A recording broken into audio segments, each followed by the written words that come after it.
नमस्कार मित्रों, मैं हूं बीएल चौहान। आज एक नए वीडियो के साथ। आज का जो टॉपिक है महत्वपूर्ण, जो 6 से 12 तक की किताबों से लिए गए प्रश्न जो हैं 100 महत्वपूर्ण प्रश्न हैं 1 से 100 तक। आगे हम 101 से पढ़ेंगे, तो देख लीजिए कौन कौन से इंपॉर्टेंट प्रश्न हैं 1 से 100 तक के अंदर। तो पहला जो प्रश्न है, वास्को डी गामा भारत में किस स्थान पर उतरा? तो वास्को डी गामा जो है भारत में कालीकट नामक बंदरगाह पर उतरा था। वास्को डी गामा कहाँ का रहने वाला था? तो वास्को डी गामा पुर्तगाल का रहने वाला था। तीसरा प्रश्न, किस अंग्रेज ने सम्राट जहांगीर के दरबार में आकर भेंट की थी?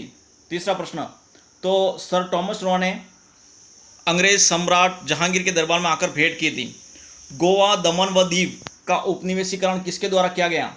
तो गोवा, दमन, दीव का उपनिवेशीकरण पुर्तगालियों द्वारा किया गया था। अंग्रेजों ने अपनी प्रथम कंपनी लगाने के लिए किससे अनुमति प्राप्त की?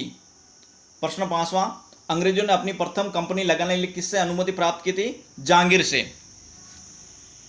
अंग्रेजों ने अपनी प्रथम फैक्ट्री कहाँ लगाई? छठा प्रश्न है, अंग्रेजों ने अपनी प्रथम फैक्ट्री कहाँ लगाई थी? सूरत में। 7वां प्रश्न, भारत के समुद्री मार्ग की खोज किसने की थी? भारत के समुद्री मार्ग की खोज करने वाला था वास्को डी गामा। तृतीय कर्नाटक युद्ध की संधि का क्या नाम था? प्रश्न संख्या 8, तृतीय कर्नाटक युद्ध की संधि का नाम था पेरिस की संधि। वास्को डी गामा के कालीकट पर उतरने पर उसका स्वागत किसने किया था? वास्को डी गामा के कालीकट पर उतरने पर उसका स्वागत कालीकट के राजा जमोरिन ने किया था। ब्रिटिश के साथ बैसिन की संधि किस पेशवा ने की थी? 10वां प्रश्न, ब्रिटिश के साथ बैसिन की संधि किस पेशवा ने की थी? बाजीराव द्वितीय ने। 11वां प्रश्न, किस पुर्तगाली ने नीले पानी की नीति अपनाई?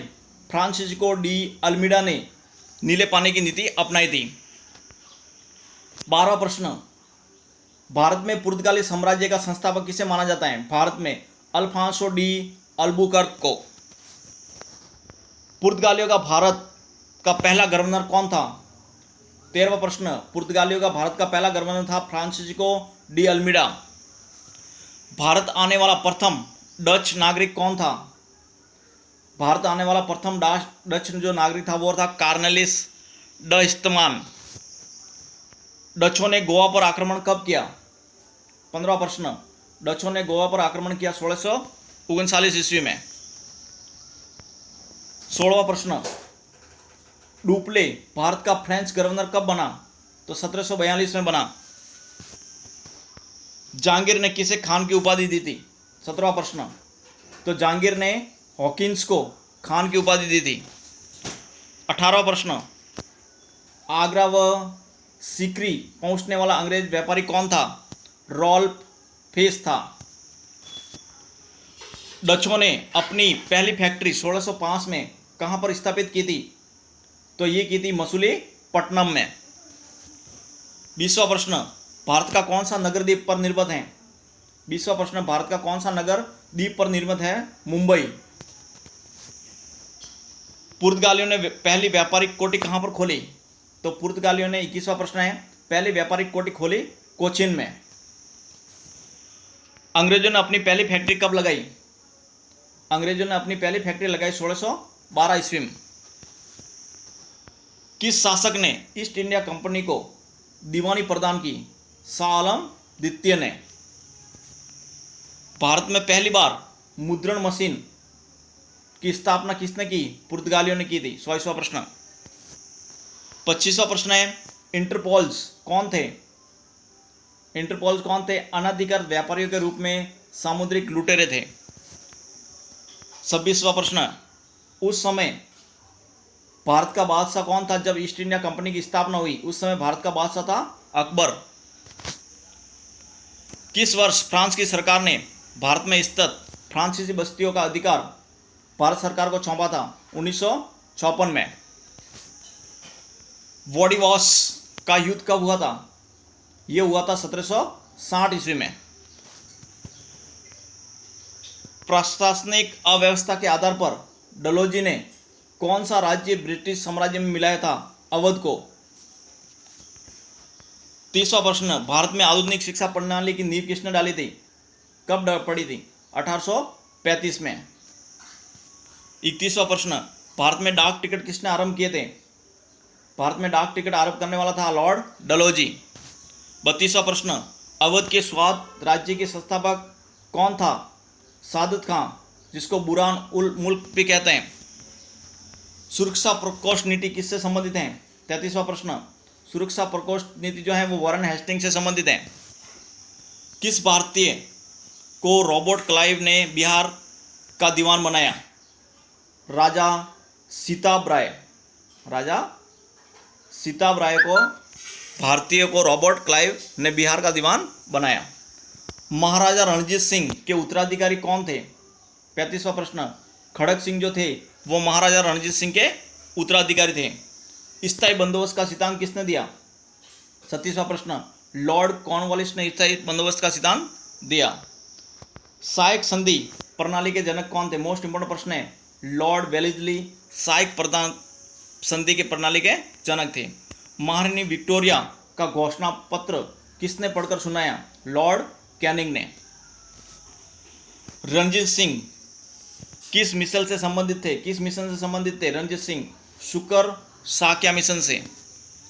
किसने अपनी राजधानी मुर्शिदाबाद से मुंगेर स्थापित की? मीर कासिम ने। बक्सर के युद्ध 1766 ईस्वी में समय दिल्ली का शासक कौन था? शाह आलम द्वितीय। टीपू सुल्तान की मृत्यु कब हुई? टीपू सुल्तान की मृत्यु हुई थी 1799 में। 43वां प्रश्न, डिंडीगुल क्या है? तमिलनाडु के एक शहर का नाम है डिंडीगुल। किसके समय में कलकत्ता उच्च न्यायालय की स्थापना की गई? वॉरेन हेस्टिंग्स के समय कलकत्ता उच्च न्यायालय की स्थापना की गई। ब्रिटिश भारतीय राज्य क्षेत्र के विस्तार का अंत किसके समय हुआ? डफरिन के समय। ठगों का दमन किसने किया? 46वां प्रश्न, कर्नल स्लीमैन ने। 47वां प्रश्न, किसने ग्रामीण जाटों को एक सैनिक शक्ति के रूप में संगठित किया? चूड़ामणि जिसको कहा जाता है। किस जाट राजा को जाटों का अफलातून आदरणीय एवं विद्वान व्यक्ति कहा जाता है? जाट सूरजमल को। मोस्ट इंपोर्टेंट पॉइंट है। लोहगढ़ नामक किला किसने बनाया? लोहगढ़ नामक किला बनाया बंदा बहादुर ने। मोस्ट इंपोर्टेंट प्रश्न है। किस मुगल बादशाह के आदेश पर बंदा बहादुर की हत्या की गई थी? फर्रुख शेर के आदेश पर बंदा बहादुर की हत्या की गई थी। राजस्थान राज्य की राजधानी क्या है? तो राजस्थान राज्य की राजधानी है वो जयपुर है। ठीक है ना, यहाँ पर गलत शब्द है जयपुर। राजस्थान में लोकसभा सीटें कितनी हैं? राजस्थान में लोकसभा सीटों की संख्या है 25। अजमेर राजस्थान का जिला कब घोषित हुआ? तो अजमेर जो है राजस्थान का जिला घोषित हुआ 1 नवंबर 1956 को। कांठल का ताजमहल किसे कहा जाता है? काका जी की दरगाह जो प्रतापगढ़ में है उसे कांठल का ताजमहल कहा जाता है। राजस्थान का ताजमहल किसे कहा जाता है? तो राजस्थान का ताजमहल कहा जाता है जसवंत थड़ा को, जोधपुर के अंदर। हाड़ौती का ताजमहल किसे कहा जाता है? हाड़ौती का ताजमहल कहा जाता है अबलामिनी का महल जो कोटा के अंदर है। राजस्थान के किस जिले में थेवा कला प्रसिद्ध है? राजस्थान के किस जिले में थेवा कला प्रतापगढ़ में प्रसिद्ध है। राजस्थान में 24 नए जिले प्रस्तावित जिस कमेटी ने किए वह थी, कौन सी कमेटी थी? GS Sandhu committee. राजस्थान का मध्यवर्ती संभाग कौन सा है? राजस्थान का मध्यवर्ती संभाग है अजमेर। राजस्थान का मध्यवर्ती जिला कौन सा है? राजस्थान का मध्यवर्ती जिला है नागौर। राजस्थान में कुल कितने संभाग हैं? राजस्थान में कुल 7 संभाग हैं। राजस्थान के अंतर्राष्ट्रीय सीमा बनाने वाले संभाग कौन से हैं? अंतर्राष्ट्रीय सीमा बनाने वाले संभाग जो हैं वो बीकानेर और जोधपुर हैं। सर्वाधिक अंतर्राष्ट्रीय सीमा बनाने वाला संभाग कौन सा है? सर्वाधिक अंतर्राष्ट्रीय सीमा बनाने वाला संभाग जो है वो जोधपुर है। अंतर्राष्ट्रीय सीमा के नजदीक संभागीय मुख्यालय कौन सा है? संभागीय मुख्यालय बीकानेर। अंतर्राष्ट्रीय सीमा के दूर संभागीय मुख्यालय कौन सा है? जोधपुर। नजदीक तो बीकानेर और दूर है जोधपुर। अंतर्राष्ट्रीय सीमा पर क्षेत्रफल में बड़ा संभाग कौन सा है? तो जोधपुर जो संभाग है वो सबसे बड़ा है। अंतर्राष्ट्रीय सीमा पर क्षेत्रफल में छोटा संभाग कौन सा है? वो है बीकानेर। राजस्थान का सर्वाधिक जनसंख्या वाला संभाग कौन सा है? तो जयपुर जो संभाग है वो राजस्थान की सबसे ज़्यादा जनसंख्या है। राजस्थान का सबसे कम जनसंख्या वाला संभाग कौन सा है? तो कोटा जो है वहाँ पर राजस्थान का सबसे कम जनसंख्या है। राजस्थान का सबसे ज़्यादा लिंगानुपात वाला संभाग कौन सा है? तो लिंगानुपात वाला संभाग जो है वो उदयपुर है। राजस्थान का सबसे कम लिंगानुपात वाला संभाग कौन सा है? भरतपुर संभाग, सबसे कम लिंगानुपात। सर्वाधिक साक्षरता वाला संभाग कौन सा है? जयपुर, सर्वाधिक साक्षरता वाला संभाग। राजस्थान का सबसे कम साक्षरता वाला संभाग कौन सा है? जोधपुर संभाग, सबसे कम साक्षरता वाला है। राजस्थान का सर्वाधिक जनसंख्या वृद्धि वाला संभाग कौन सा है? तो राजस्थान का सर्वाधिक जनसंख्या वृद्धि वाला संभाग जो है वो जोधपुर है। राजस्थान का सर्वाधिक वर्षा वाला संभाग कौन सा है? राजस्थान का सर्वाधिक वर्षा वाला संभाग है कोटा। राजस्थान का सबसे कम वर्षा वाला संभाग कौन सा है? तो वह है जोधपुर। राजस्थान का सर्वाधिक आर्द्रता वाला संभाग कौन सा है? कोटा। राजस्थान का सबसे कम आर्द्रता वाला संभाग कौन सा है? कोटा। राजस्थान में संभागीय व्यवस्था की शुरुआत कब हुई? संभागीय व्यवस्था की शुरुआत हुई 30 मार्च 1949 को।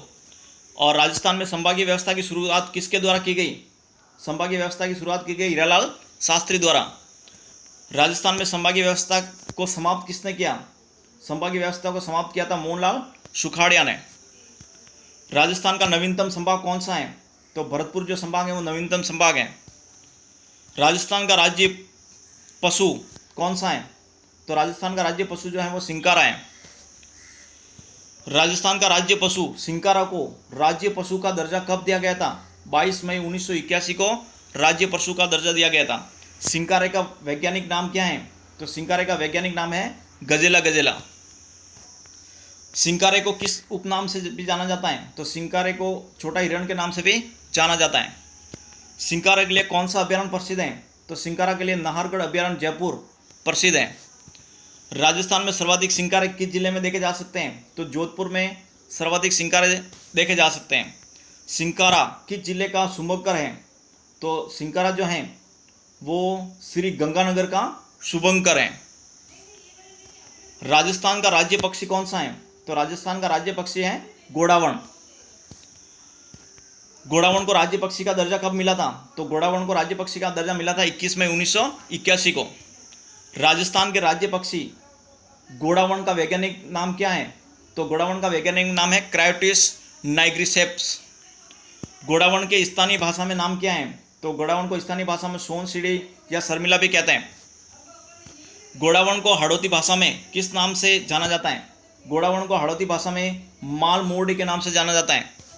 घोड़ावण के प्रजनन हेतु कौन सा जंतुलय प्रसिद्ध है? घोड़ावण के प्रजनन हेतु जोधपुर जंतुलय प्रसिद्ध है। राजस्थान का राज्य पुष्प कौन सा है? राजस्थान का राज्य पुष्प है रोइडा। रोइडा का वैज्ञानिक नाम क्या है? तो रोइडा का वैज्ञानिक नाम है टिकोमेला अंडुलेटा। राजस्थान का राज्य वृक्ष कौन सा है? तो राजस्थान का राज्य वृक्ष है खेजड़ी। खेजड़ी का वानस्पतिक नाम क्या है? तो खेजड़ी का वानस्पतिक नाम है प्रोसेसिव सिनेरिया। खेजड़ी के सर्वाधिक वृक्ष किस जिले में मिलते हैं? खेजड़ी के सर्वाधिक वृक्ष जो हैं वो नागर में मिलते हैं। तो ये थे 1 से 100 तक महत्वपूर्ण प्रश्न, और नेक्स्ट वीडियो में हम मिलते हैं 101 से 200 तक के प्रश्नों के अंदर साथ में। और वीडियो को अधिक से अधिक लाइक कीजिए, अपने मित्रों के साथ शेयर कीजिए, और यदि वीडियो पर पहली बार आता है इस चैनल को सब्सक्राइब जरूर कर लें, ताकि ऐसे ही प्रश्न उत्तर और नई जानकारी आपको मिलती रहे। मिलते हैं एक नेक्स्ट वीडियो में एक नए टॉपिक के साथ। जय हिंद, जय भारत।